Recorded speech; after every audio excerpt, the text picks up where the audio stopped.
Hello. सभी को मेरी तरफ से प्यार भरा नमस्कार। आशा करता हूँ सब अच्छे होंगे। मैं Rohit Kumar UC live channel से आपके लिए नई क्लास लेके आया हूँ। तो हमने एक सीरीज स्टार्ट की हुई है एसएससी सीजीएल के जो प्रीवियस ईयर पेपर है, तो उसको हम डिस्कस कर रहे हैं। तो जिन्होंने पहले की क्लासेस नहीं देखी हुई है वो पहले पहले की क्लासेस देखें, ताकि उनको आइडिया हो जाए कि अभी हमने कितने पेपर डिस्कस। और यही उम्मीद करूंगा कि आप हमारे साथ जुड़कर अपनी तैयारी को कंटिन्यू रखेंगे। यूसी लाइव चैनल के साथ अपनी तैयारी को कंटिन्यू रखें और वीडियो को शेयर, लाइक और कमेंट जरूर करें। तो आज का डिस्कशन स्टार्ट करते हैं। तो पहला क्वेश्चन है आपके पास, कहा गया है कि भारतीय संघ की स्थापना निम्नलिखित में से किस वर्ष में हुई। तो जो हमारे पास एसोसिएशन, इंडियन एसोसिएशन जो थी उसको कब बनाया गया, तो इसका जो सही आंसर है वो है 86 है जी। 1876 में उसको बनाया गया। और जो 1876 में जो हमारे पास ये एसोसिएशन बनाई गई, तो ये किसके और किसके द्वारा बनाई गई। तो ये जो एसोसिएशन है जी, ये बनाई गई थी जो हमारे पास आनंद मोहन बोस थे। कौन थे? आनंद मोहन बोस। और दूसरे थे एंड सुरेंद्र नाथ, सुरेंद्र नाथ सुंदर नाथ बनर्जी,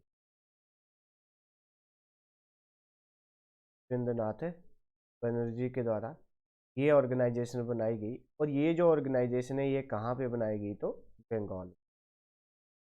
जी, बंगाल में ये बनाई गई। और इस ऑर्गेनाइजेशन के द्वारा क्या किया गया, किस चीज़ को अपोज किया गया, कि जब हमारे पास 1878 में 1878 में एक एक्ट पास किया गया था लॉर्ड लिंटन के द्वारा। ठीक है, उस एक्ट का नाम क्या था? Vernacular press act. Vernacular press act. तो ये जो प्रेस एक्ट है ये उनके द्वारा पास किया गया था। किसके द्वारा पास किया गया था? तो उस टाइम जो हमारे पास वॉइस रॉय हुआ करते थे वो हुआ करते थे लॉर्ड लिंटन।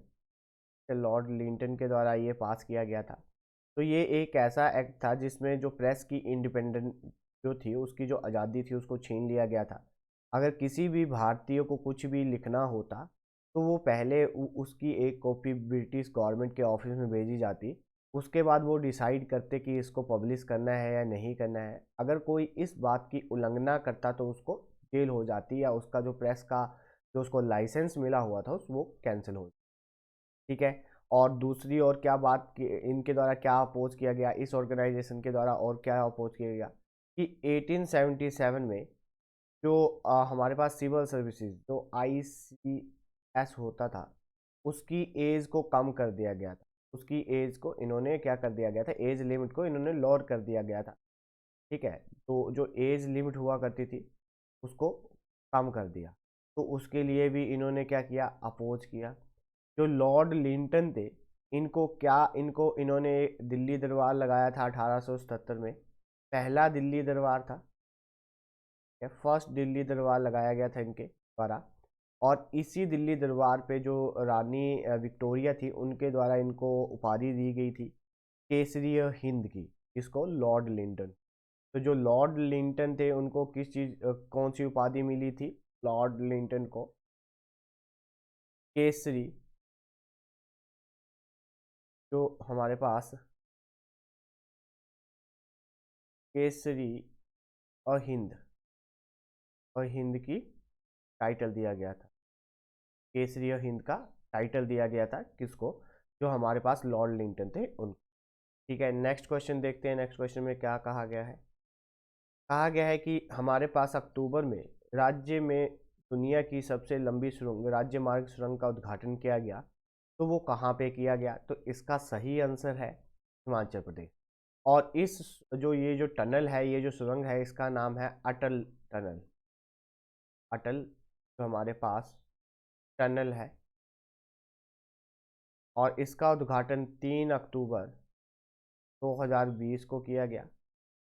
जो हमारे पास पीएम नरेंद्र मोदी जी के द्वारा। ठीक है जी। और ये जो है ये दुनिया की सबसे बड़ी लंबी हाईवे हाईवे टनल है। सॉरी, ये दुनिया की सबसे बड़ी लंबी हाईवे टनल है। और इसकी जो लेंथ है, तो इसकी जो लेंथ है हमारे पास वो है 9.02। और ये क्या करती है, ये ऑल सीजन कनेक्टिविटी है, किसके लिए, किसको और किसको जोड़ेगी, मनाली मनाली और लाहौल एंड स्पीति को, लाहौल एंड स्पीति को ये आपस में जोड़ेगी। क्योंकि जो जब स्नोफॉल हो जाता है तब उसके बाद क्या होता है कि कनेक्टिविटी टूट जाती है लाहौल लाहौल स्पीति के साथ। तो उसको कंटिन्यू करने के लिए ये टनल बहुत ही महत्वपूर्ण रोल प्ले करेगी। ठीक है, चाहे जिस तरह का भी मौसम हो। ठीक है, नेक्स्ट क्वेश्चन देखते हैं। अच्छा, एक क्वेश्चन और है, जो दुनिया की सबसे लंबी रेलवे टनल है, जो रेलवे जो रेलवे की टनल है, जो रेलवे की टनल है सबसे लंबी, वो है, उसका नाम है गोथार्ड। ठीक है जी, उसका नाम है गोथार्ड। और ये है कहाँ पे, तो ये है स्विट्जरलैंड, स्विट्जर जी। नेक्स्ट क्वेश्चन की ओर चलते हैं। कहा गया है कि भारत के संविधान के निम्नलिखित में से किस अनुच्छेद में देवनागरी लिपि में हिंदी को संघ की आधारिक आधिकारिक भाषा के रूप में अपनाया गया है, कि जो ऑफिशियल लैंग्वेज है यूनियन की, जिसमें देवनागरी स्क्रिप्ट है लिखी है, तो वो किस कॉन्स्टिट्यूशन में, किस अनुच्छेद में लिखा गया है। तो जो हमारे पास अनुच्छेद है 343(1), तो 343 जो है हमारे पास, ये क्या बोलता है कि जो भी ऑफिशियल लैंग्वेज होगी वो क्या होगी, हिंदी होगी। देवनागरी स्क्रिप्ट में जो लिखी गई है, देवनागरी लिपि में जो लिखी गई है, तो वो जो ऑफिशियल में यूज़ की जाएगी वो क्या की जाएगी, हिंदी। ऑफिस में जैसे हमारे पास जितने भी गवर्नमेंट ऑफिस है, तो वहाँ पे ऑफिशियल लैंग्वेज का दर्जा किसको दिया गया है, हिंदी को दिया गया है। अब जो हमारे पास ये जो हमारे पास ऑफिशियल लैंग्वेज आती है, ये हमारे पास जो हमारे पास पार्ट जो हमारे पास जो पार्ट 17 में क्या आती हैं, लैंग्वेजेस आती हैं। ठीक है, ये आर्टिकल आता है पार्ट 7 में, जो पार्ट 17 डील करता है। हमारे पास आर्टिकल आर्टिकल जो अनुच्छेद है 343 के साथ डील करता है। तो जो ऑफिशियल लैंग्वेज हैं तो वो किस में आती हैं, तो में आती है, जैसे जिसमें कहा गया है हिंदी जो है हमारी ऑफिशियल लैंग्वेज होगी, तो पार्ट 17 में आएगी। और जो इसके साथ डील करेगा, जो लैंग्वेज के साथ डील करता है, वो कौन सा आर्टिकल करता है, 343। और हिंदी के साथ, हिंदी को ऑफिशियल लैंग्वेज किस में कहा गया है, तो 341 जो है इसका सही आंसर। नेक्स्ट क्वेश्चन देखते हैं। कहा गया है कि 2022 का जो फीफा वर्ल्ड कप हुआ, वो कहाँ पे, किस कंट्री के द्वारा होस्ट किया गया, तो इसका सही आंसर क्या है, कतर। क्या आंसर है इसका, जो कतर है, वहाँ पे 2022 का जो फीफा वर्ल्ड कप हुआ उसको ऑर्गेनाइज किया गया। नेक्स्ट क्वेश्चन देखते हैं कि जो निम्नलिखित व्यक्तियों में से किसने जनवरी 2021 केंद्र सरकार द्वारा लद्दाख में भाषा, संस्कृत और भूमि की रक्षा के लिए समिति के प्रमुख के रूप में घोषित किया गया था, कि जो हमारे पास सेंट्रल गवर्नमेंट के द्वारा जो लद्दाख में एक लद्दाख का जो कल्चर है या उसकी लैंग्वेज है उसको प्रोटेक्ट करने के लिए एक कमेटी का गठन किया गया था। तो उस कमेटी के अध्यक्ष कौन थे, वेरी वेरी इंपॉर्टेंट है। तो उनके अध्यक्ष थे जी कृष्ण रेड्डी। कौन थे, जी कृष्ण रेड्डी। इंपॉर्टेंट है क्योंकि ये जो हमारे पास कल्चर है लद्दाख का, उसको प्रिजर्व करने के लिए, उसको प्रोटेक्ट करने के लिए, उसकी वहाँ की जो लैंग्वेज है उसको प्रोटेक्ट करने के लिए, तो एक कमेटी का गठन किया गया। तो उस कमेटी का नाम क्या था, उस कमेटी के हेड कौन थे, तो उस कमेटी के हेड थे जी कृष्ण कृष्ण रेड्डी। नेक्स्ट क्वेश्चन देखते हैं। कहा गया है कि निम्नलिखित में से जो हमारे पास वैश्विक दर्शन का मूल पाठ लिखा गया था, तो जो हमारे पास वैश्विक दर्शन का जो फिलॉसफी है, वैश्विक फिलॉसफी है, उसका जो बेसिक कंटेक्ट है जो लिखा गया था, वो किसके द्वारा लिखा गया था, उनका नाम क्या था, उनका नाम था कन्नड़ा। ठीक है जी, कन्नड़ा ऑप्शन नंबर सेकंड जो है इसका सही आंसर। नेक्स्ट क्वेश्चन देखते हैं।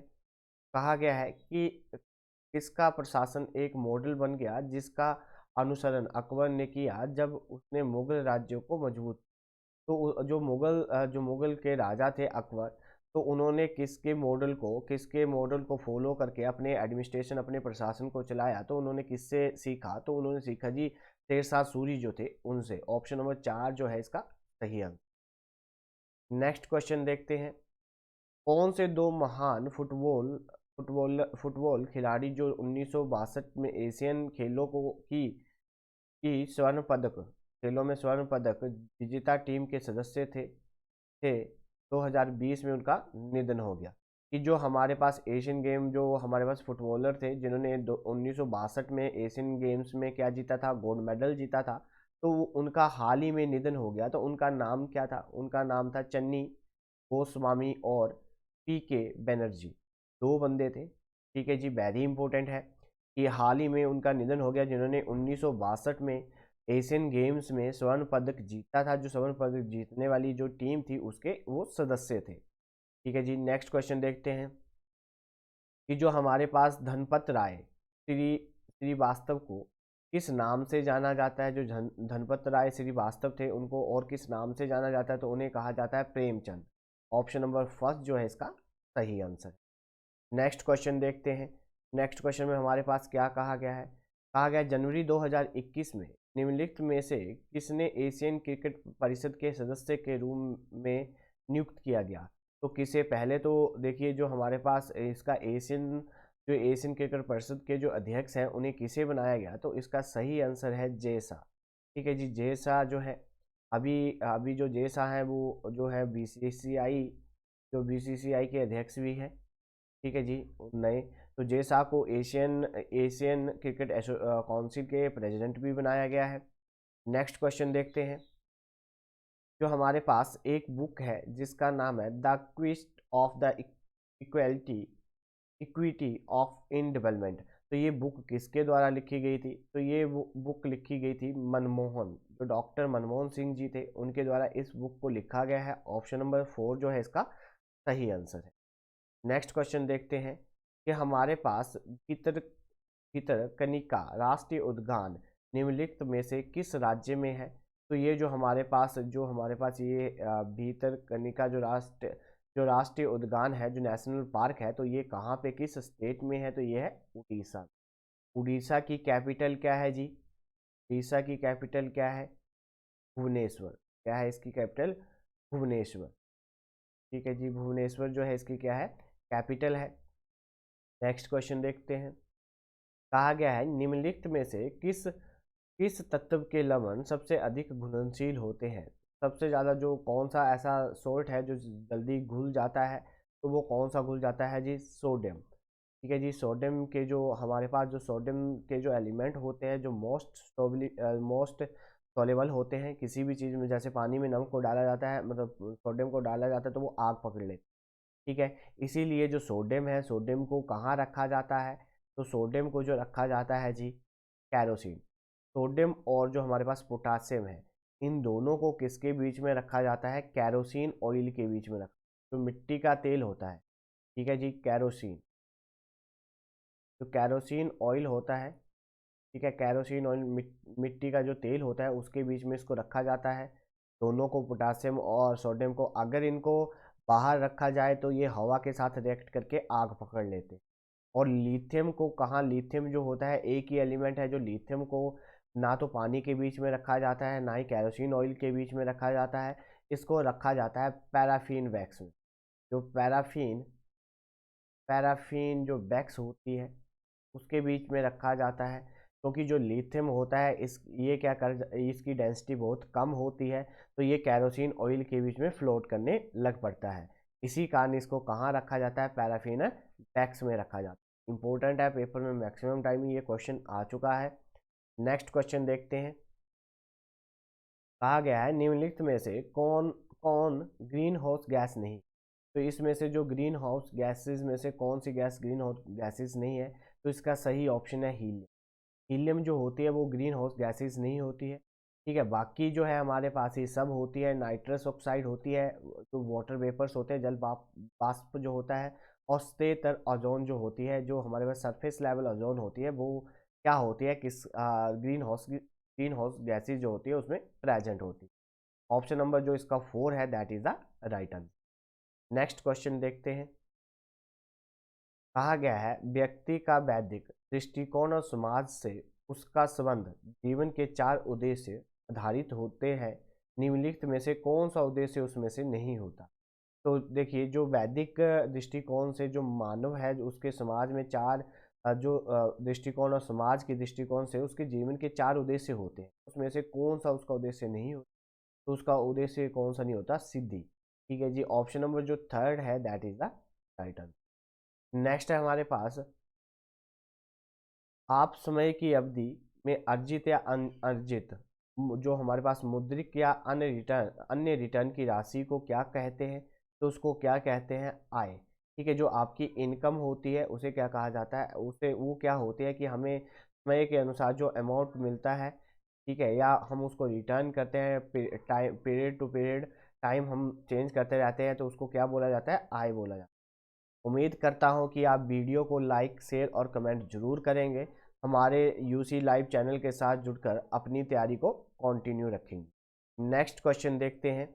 नेक्स्ट क्वेश्चन में हमारे पास क्या कहा गया है कि अटल बिहारी वाजपेयी जी के द्वारा शांति घोषणा पर हस्ताक्षर करने के लिए लाहौर की बस सेवा किस वर्ष में शुरू की गई। तो लाहौर जो हमारे पास बस सेवा है वो 1999 1997 में शुरू की गई। अटल बिहारी वाजपेयी ने जो एक बस सर्विस चलाई थी, कहाँ से, ठीक है, लाहौर के लिए चलाई थी। तो इस पे उन्होंने साइन कब करे, ये बस सेवा जो चली थी ये चली थी 11 फरवरी 1999 पे। इंडिया के जो प्राइम मिनिस्टर थे वो थे अटल बिहारी वाजपेयी, अटल बिहारी अ, वाजपेयी। ठीक है, और जो हमारे पास पाकिस्तान के प्राइम मिनिस्टर थे उनका नाम था नवाज शरीफ। ठीक है जी, जो हमारे पास नवाज शरीफ थे और भारत के अटल बिहारी वाजपेयी जी थे, उनके द्वारा, और इनके दोनों के बीच में क्या हुआ था, हस्ताक्षर हुए थे। ठीक है, इन्होंने डील साइन करी थी, एक पीस डिक्लेरेशन साइन करी थी, जिसके अनुसार एक बस सर्विस चलाई गई थी लाहौर के लिए। तो वो चलाई गई थी 11 फरवरी 1999 में। नेक्स्ट क्वेश्चन देखते हैं। जो हमारे पास पशु पशुभूति थानेश्वर के शासन करने वाले पशु जो भूति वंश के संस्थापक थे, तो वो कौन थे, बर्धन। जो एक हमारे पास राजवंश हुआ करता था जिसका नाम थानेश्वर का था वो, और उस राजवंश का नाम क्या था, पशुभूति। ठीक है, जो राजवंश था उसकी जो स्थापना की गई थी, उसकी स्थापना किसके द्वारा की गई थी, जो बर्धन थे उनके द्वारा उसकी स्थापना की गई थी। नेक्स्ट क्वेश्चन देखते हैं। जो हमारे पास हीरो इंडियन सुपर लीग 2020-21 के समकन के सभी मैच निम्नलिखित में से किस राज्य में खेले। तो वो कहाँ पे खेले गए, सारे के सारे मैच कहाँ पे हुए, तो गोवा में हुए। ऑप्शन नंबर सेकंड जो है इसका सही आंसर। नेक्स्ट क्वेश्चन देखते हैं। निम्नलिखित में से कौन सफेद चींटी का दूसरा नाम है, कि जो हमारे पास व्हाइट आंट होती है, एंट होती है, उनका जो दूसरा नाम है उसे क्या कहा जाता है, उन्हें कहा जाता है दीमक। ठीक है, जो टर्मिनेट है, ठीक है, टर्मिनेट है, वो तो उन्हें कहा जाता है। ऑप्शन नंबर जो 4 है that is the right answer. Next question देखते हैं। कहा गया है 30 जनवरी 1972 तक किसी वर्तमान भारतीय राज्य को नॉर्थ ईस्ट फ्रंटियर एजेंसी के नाम से जाना जाता था। तो किसे जाना जाता था, अरुणाचल प्रदेश। जो अरुणाचल प्रदेश है उन्हें 20 जनवरी से पहले 20 जनवरी 1972 तक किस वर्तमान मतलब क्या किस नाम से जाना जाता था, तो क्या जाना जाता था, नॉर्थ ईस्ट फ्रंटियर एजेंसी के नाम से जाना जाता था। जो अरुणाचल प्रदेश है इसकी जो कैपिटल है वो है ईटानगर। क्या है जी, जो हमारे पास इसकी जो कैपिटल है ईटानगर है।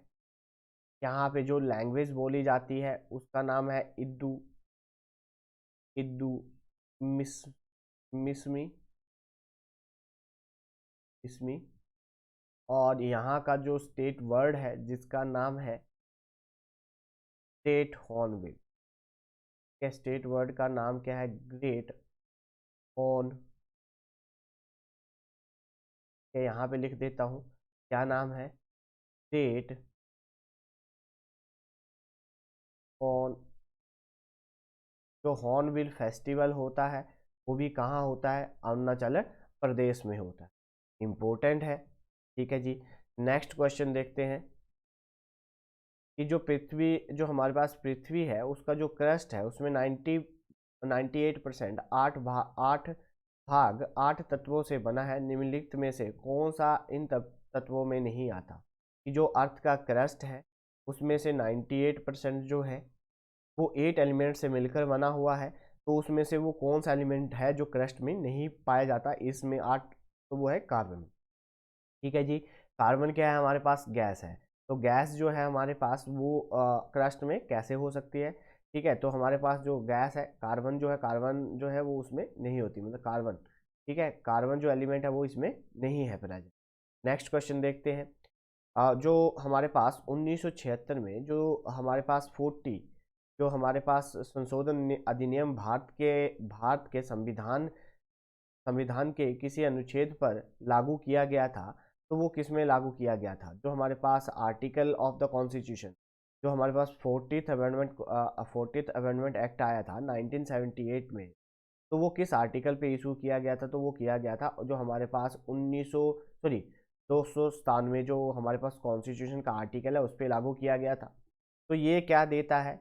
ये एक एम्पावर देता है, स्पेसिफिक पावर एम्पावर्ड करता है पार्लियामेंट को, संसद को, तो specify for the time to time, कि टाइम टू टाइम जो है वो पार्लियामेंट को पावर देता है कि वो अपने रूल को क्या कर सकती है? मॉडिफाई कर सकती है या कुछ काम कर सकती है। तो ये उसकी गारंटी देता है आर्टिकल नंबर जो 297 है। जो हमारे पास आर्टिकल नंबर 248 है, ये क्या बोलता है? ये डील करता है किसके बीच में? ये डील करता है with the residue power of the legislation, कि जो हमारे पास डील करेगा, जो हमारे पास लेजिस्लेशन की जो पावर होती है उसको, ये उसके साथ ये डील करता है। जो हमारे पास आर्टिकल नंबर 245 है, ये क्या करता है? ये हमारे पास अगर कोई भी लॉ है, इंडियन कॉन्स्टिट्यूशन जो है उस ये बताता है इंडियन कॉन्स्टिट्यूशन को कि हमारे पास जो लॉ है उसको एक्सटेंड करना है बाय द पार्लियामेंट और द स्टेट। कि अगर कोई भी लॉ है जो मतलब हमारे पास अगर गवर्नमेंट को लगता है कि वो लॉ जो है वो या तो स्टेट में फ़ायदा पहुंचा रहा है या सेंटर में फ़ायदा पहुंचा रहा है, तो उसको वो क्या कर सकती है? एक्सटेंड कर सकती है। और आर्टिकल नंबर 226 जो है ये हमें क्या बताता है? आर्टिकल नंबर 226 हमें क्या बताता है?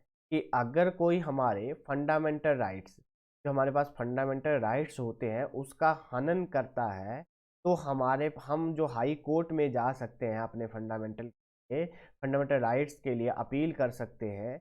तो वो आर्टिकल नंबर 226 हमें बताता है। तो इसमें जो रिट्स का प्रोविजन है, ठीक है, जो रिट्स हैं, जो हमारे पास रिट्स होती है उसके अनुसार अगर हमारे कोई भी बंदा हमारे फंडामेंटल राइट्स का हनन करता है, तो हाई कोर्ट को पावर दी गई है कि वो क्या कर सके? उसके फंडामेंटल राइट्स की क्या करे? रक्षा करे। ठीक है जी। उसके फंडामेंटल राइट्स की रक्षा करेगा। तो हमारे पास तो उसके लिए यहाँ पे 5 रिट्स यूज़ की जाती हैं। पहली हमारे पास जो यूज़ की जाती है उसको बोला जाता है हैर्बस कॉर्पस। ठीक है जी। ये हमारे पास जो वर्ड है ये लैटिन वर्ड है। ठीक है, जब मैं इसके बारे में पढ़ाऊँगा तो मैं इसको आपको पूरी डिटेल में बताऊँगा कि हर्बस जो कॉर्पस जो होती है ये कोर्ट पे लगती है, कैसे लगती है, ये सब बताऊँगा। दूसरी हमारे पास होती है मेंडेमस। जी, दूसरी हमारे पास होती है मेंडेमस। और तीसरी होती है क्वांटो टू वोरेंटो वोरेंटो। फिर होती है हमारे पास प्रोहिबिशन।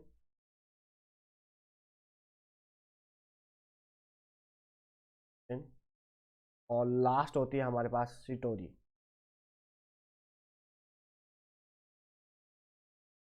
तो हमारे पास ये अगर कोई हमारे फंडामेंटल राइट्स का हनन करता है तो हमारे पास आर्टिकल नंबर 226 जो हाई कोर्ट जो हमारे फंडामेंटल राइट्स की रक्षा करेगा, तो ये वाली रिट्स यूज़ करेगा। अगर सुप्रीम कोर्ट को यही चीज़ देखनी है तो वो आर्टिकल नंबर 32 के अनुसार ये करता है कौन? सुप्रीम कोर्ट में। अगर आपके फंडामेंटल राइट्स का हनन होता है तो हाई कोर्ट में आर्टिकल नंबर 226 है। अगर सुप्रीम कोर्ट उन्हीं फंडामेंटल राइट्स की रक्षा करता है तो आर्टिकल नंबर 32।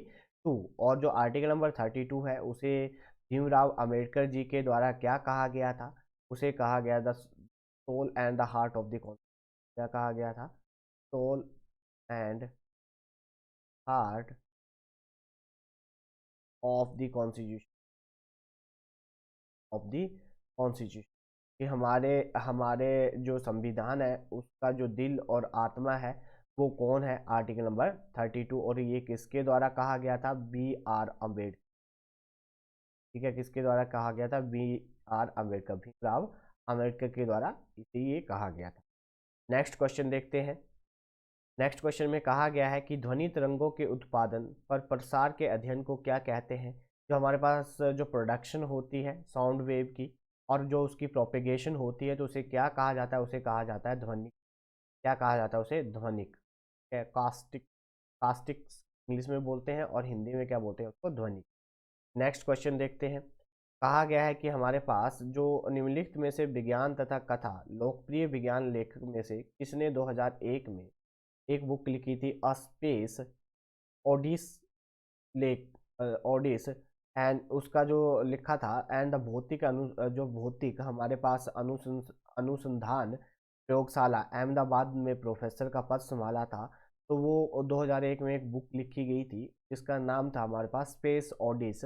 और वो जो हमारे पास एक फिजिकल रिसर्च लेबोरेटरी है अहमदाबाद में, उसके प्रोफेसर के रूम में पद संभाला था। तो उनका क्या नाम था?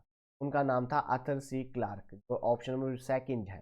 ठीक है जी, आर्थर सी क्लार्क जो है इसका सही आंसर है। नेक्स्ट क्वेश्चन देखते हैं। नेक्स्ट क्वेश्चन में हमारे पास क्या कहा गया है? कहा गया है कि भारत ने विभाजन के दौरान पाकिस्तान के लिए बढ़ते क्षेत्र का एक बड़ा हिस्सा खो दिया। ठीक है, जब हमारे पास सबसे ज़्यादा जब विभाजन हुआ था इंडिया पाकिस्तान का, तो जो पाकिस्तान में मैक्सिमम जो हमारा जो एरिया था जहाँ से हमें कॉटन मिलती थी, कपास मिलती थी, वो कहाँ चला गया? पाकिस्तान में चला गया। ठीक है, तो जो हमारे पास जैसे जो ईस्ट बांग्ला था, ठीक है, जिसे बांग्लादेश कहा जाता है, तो वहाँ पे जो कॉटन है वो सबसे ज़्यादा होता है, तो वो पाकिस्तान में चला गया। ठीक है, पहले वो भारत में था तो इसीलिए कॉटन का जो व्यापार था, कॉटन जो था वो सबसे ज़्यादा प्रोड्यूस होता था इंडिया से, और इसीलिए जो ब्रिटिश थे वो वहाँ से एक्सपोर्ट करते थे। ऑप्शन नंबर 4 जो है इसका सही आंसर है। नेक्स्ट क्वेश्चन देखते हैं। भारत के संविधान का पहला संशोधन अधिनियम कब आया था?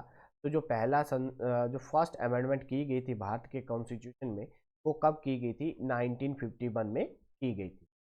नेक्स्ट क्वेश्चन है हमारे पास कि जो संस्कृत विद्वान पन्नानी जो थे द्वारा एक बुक लिखी गई थी जिसका नाम था अष्टध्यायी। अष्टध्यायी बुक जो लिखी गई थी पन्नानी के द्वारा, तो उस बुक का क्या मतलब था? उसमें क्या था वो? तो वो एक प्रकार का व्याकरण था, ग्रामर था। ठीक है जी, इम्पोर्टेंट है, बड़ी बार ये क्वेश्चन जो है पेपरों में आया हुआ है। तो आप ये सारे ही जो हमारे पास जो हम क्वेश्चन डिस्कस कर रहे हैं उनको जरूर सुन के जाएं। नेक्स्ट क्वेश्चन देखते हैं। कहा गया है निम्नलिखित में से कौन सा एक नृत्य के रूप में किसी उत्पत्ति असम में हुई थी? ठीक है, एक नृत्य है जिसकी उत्पत्ति कहाँ हुई थी? असम में हुई थी। तो कौन सा नृत्य है? उसका नाम है सत्रिया। ठीक है, जो सत्रिया है उसकी जो उत्पत्ति है वो कहाँ से? एक डांस है, एक किसकी फॉर्म है? एक डांस की, मतलब नृत्य की फॉर्म है। और इसकी जो उत्पत्ति हुई थी ये कहाँ से हुई थी? असम। है जी, असम जो हमारा एक जिला है, ठीक है, सॉरी, जो हमारी स्टेट है, वहाँ से इसकी क्या हुई थी? उत्पत्ति हुई थी। राज्य से जो कौन सा राज्य है? असम राज्य है। नेक्स्ट है हमारे पास निम्नलिखित में से किस टेबल टेनिस खिलाड़ी ने अप्रैल 2021 तक 9 सीनियर नेशनल चैंपियनशिप जीती थी? तो नेशनल सीनियर चैंपियनशिप किस खिलाड़ी के द्वारा, जो टेबल टेनिस के प्लेयर हैं, तो उनका नाम क्या है? अस- उनका नाम है शरत कमल। क्या नाम है? शरत कमल जो थी उनके द्वारा 9 चैंपियनशिप जीती गई थी, जो नेशनल चैंपियनशिप होती हैं 2021 अप्रैल तक। नेक्स्ट क्वेश्चन है हमारे पास। निम्नलिखित में से कौन कीड़ों और मनुष्य, पर्यावरण और अन्य जीवों के साथ उसके संबंध का अध्ययन करता है? उसे क्या कहा जाता है? तो उसे कहा जाता है एंटोलॉजी, और हिंदी में बोले तो कीट विज्ञान। ठीक है जी, कीट विज्ञान कहा जाता है जो मनुष्य, कीड़ों और पर्यावरण के अन्य जीवों के बारे में अध्ययन करता है। तो उस स्टडी को क्या कहा जाता है? उस स्टडी को कहा जाता है कीट विज्ञान। नेक्स्ट क्वेश्चन देखते हैं। भारत सरकार की सितंबर 2020 की प्रेस एक नोटिस रिलीज किया गया था, तो प्रेस रिलीज, तो उसमें गवर्नमेंट ऑफ इंडिया जो भारत थे पिछले 6 वर्षों में न्यूनतम जो हमारे पास एमएसपी जो मिनिमम सपोर्ट प्राइस था गवर्नमेंट के द्वारा दिया गया था, ठीक है, तो उसने कितना कितना भुगतान किया था? तो जो हमारे पास गवर्नमेंट ऑफ इंडिया है उसने 2020 तक एक मिनिमम सपोर्ट प्राइस की मतलब एक फिक्स प्राइस कर दिया था कि तो उसमें जो रेट थे लास्ट 6 ईयर में, तो उसने कितने का भुगतान किया था? 7 लाख। कितने का? 7 लाख करोड़ दिए गए थे मिनिमम सपोर्ट प्राइस के लिए कि अगर किसी भी कोई भी आइटम है तो उसका जो मिनिमम प्राइस है वो इतना होना चाहिए, तो इससे ऊपर कोई भी नहीं कर सकता। जैसे हमारे पास मान लो कि 1 क्विंटल जो है हमारे पास गेहूं है, तो उसका गवर्नमेंट ने एक मिनिमम प्राइस सेट कर दिया कि वो 2200 रुपया क्विंटल जाएगी। ठीक है, तो इससे इससे नीचे ना तो कोई भी उठा सकता है, ना कोई कंपनी उठा सकती है। तो ये मिनिमम सपोर्ट प्राइस होता है कि जो हमारे किसान भाई हैं, तो उनको उनका जो हक है, ठीक है, जो उन्होंने मेहनत की है उसका उसका उनको जो उन्होंने मेहनत की है उसका तो उनको कुछ मिले। नहीं तो पहले तो क्या होता था कि अगर कोई भी चाहे तो वो अपनी मर्जी से उठा ले जाता था, क्योंकि कोई 1500 में ले जा रहा है, कोई 1000 रुपये का ले जा रहा है। तो ये इससे हमारे जो किसान भाई हैं उनको बड़ा नुकसान होता था। उन्होंने इतनी मेहनत की होती थी, इतने लोन लिए होते थे, तो फिर उस वजह से सरकार ने क्या करा, एक मिनिमम सपोर्ट प्राइस फिक्स कर दिया जिसके अनुसार हर एक जो हमारे पास किसान भाई है उसको इतने पैसे तो जरूर मिलते। नेक्स्ट क्वेश्चन है हमारे पास, जो हमारे पास विच ऑफ द फ्लोइंग की निम्नलिखित में से कौन सा जो हमारे पास होर्मिनाइड के परिवार से संबंध रखता है? तो जो मान होता है, ठीक है, हार्मोनॉइड जो होता है उससे एक जो संबंध रखता है, वो ऑप्शन नंबर जो 4 है इसका सही आंसर है। नेक्स्ट क्वेश्चन देखते हैं कि ऑक्सीजन के परमाणु का द्रव्यमान कितना होता है? तो वो कितना होता है? 16 होता है। कितना होता है? 16 होता है। ऑक्सीजन का जो एटॉमिक नंबर होता है ये होता है 8, और इसका जो मास नंबर होता है वो होता है 16। ठीक है जी। नेक्स्ट है हमारे पास, कहा गया है कि इंदिरा गांधी जो प्राइम मिनिस्टर थी भारत की, उनके द्वारा स्पेशल स्टैम्प टाइटल दिया गया था ग्रीन रेवोल्यूशन। ठीक है, तो वो ग्रीन रेवोल्यूशन के अंडर आता था। तो वो कब आया था, कब लेके आई थी वो, उन्होंने कब स्टार्ट किया था, किस ईयर में? तो 1968 में, 1968 में। तो हरित क्रांति के अनुसार गेहूं क्रांति शीर्षक के विशेष डाक टिकट जारी करी थी उन्होंने, डाक टिकट जारी करी थी। ठीक है, तो वो कब करी थी? 1968 में, 1968 में। नेक्स्ट क्वेश्चन है कि अक्टूबर 2020 में हरियाणा सरकार ने जल जीवन मिशन योजना के तहत एक क्या लॉन्च किया था?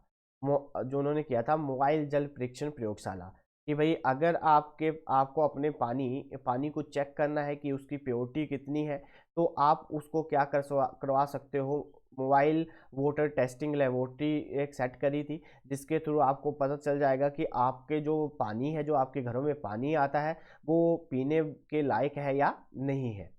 ठीक है जी। नेक्स्ट क्वेश्चन है हमारे पास, कहा गया है निम्नलिखित में से कौन सा Indian association for the cultivation of science, जो कल्टीवेशन ऑफ साइंस के जो संस्थापक थे, तो वो कौन थे? उनका नाम क्या था? महेंद्र लाल सरकार। जो महेंद्र लाल सरकार थे उनके द्वारा क्या किया गया था, एक इंडियन एसोसिएशन जो थी किसके लिए? कल्टीवेशन ऑफ द साइंस के लिए, उसका उन्होंने क्या करा था, उनकी उसकी फाउंडेशन करी थी, उसका उन्होंने उसकी स्थापना करी थी, उसके संस्थापक थे। नेक्स्ट क्वेश्चन है हमारे पास, जो निम्नलिखित में से जो मिस फनी वॉन्स, ठीक है, पुस्तक के लेखक कौन है? जो हमारे पास मिसिस जो फनी वॉक्स है, वॉन्स है, तो उसके जो लेखक है, उनके लेखक कौन से? उनके लेखक कौन है? ट्विंकल खन्ना। ऑप्शन नंबर 3 जो है इसका सही आंसर है। नेक्स्ट क्वेश्चन देखते हैं। कहा गया है 1939 में भारत की जनगणना 2011, सॉरी, जो भारत की जनगणना हुई थी 2011 में, उसके अनुसार किस राज्य की जनसंख्या जो थी वो 17 व्यक्ति प्रति वर्ग किलोमीटर थी, कि जो हमारे पास उसकी पॉपुलेशन जो डेंसिटी थी वो कितनी थी? तो उसकी पॉपुलेशन डेंसिटी थी जो 17 जो पर्सन थे वो पर स्क्वायर किलोमीटर में रहते थे, तो वो कहाँ पे रहते थे, वो रहते थे अरुणाचल प्रदेश में। ऑप्शन नंबर जो इसका थर्ड है that is the right answer. ठीक है जी। नेक्स्ट क्वेश्चन है हमारे पास, लिथियम जो हमारे पास होता है तो उसमें कितने लिथियम होता है उसमें कितने प्रोटॉन होते हैं, तो कितने प्रोटॉन होते हैं, 3 प्रोटॉन होते हैं। ऑप्शन नंबर जो इसका थर्ड है that is the right answer. Next question देखते हैं। नेक्स्ट क्वेश्चन में कहा गया है कि दिल्ली की सल्तनत के प्रशासन के संबंध में निम्नलिखित में से कौन सा राज्य प्रचार पत्र विभाग था। ठीक है, जो जो जब दिल्ली की सल्तनत हुआ करती थी तो राज्य में एक डिपार्टमेंट था जो क्या करता, स्टेट कॉरस्पॉन्डेंस था, जो प्रचार पत्र जो प्रचारा जो पत्र प्रचार था। ठीक है, तो वो विभाग कौन सा था, तो उसका क्या नाम था, उसका नाम था दीन ए ईशान निशान शान। ठीक है जी, ऑप्शन नंबर 4 जो है इसका सही आंसर है। नेक्स्ट क्वेश्चन है, जो हमारे पास Chandan Nagar was the establish the French, जो फ्रेंच कॉलोनी थी, जो हमारे पास चंदन नगर 1673 में एक जो हमारे पास फ्रांसी थे उपनिवेश के रूप में स्थापित किया गया था। तो अनुमति प्राप्त करना बंगाल के तत्कालीन नवाब से हुगली नदी के दाहिने किनारे पर एक व्यापारिक चौकी स्थापित करने के लिए। तो जो हमारे पास फ्रेंच थे उन्होंने अपनी एक पोस्ट लगाई थी चंदननगर में, तो उनको उन्होंने 1673 में लगाई थी। तो बंगाल के किस नवाब थे जिन्होंने उन्हें हुगली के किनारे ये लगाने की परमिशन दी थी। ठीक है, जो ट्रेडिंग पोस्ट थी, मतलब व्यापार के लिए उन्होंने अपनी पोस्ट लगाई थी, तो वो उनका नाम क्या था, इब्राहिम खान। ऑप्शन नंबर जो थर्ड है that is the right answer.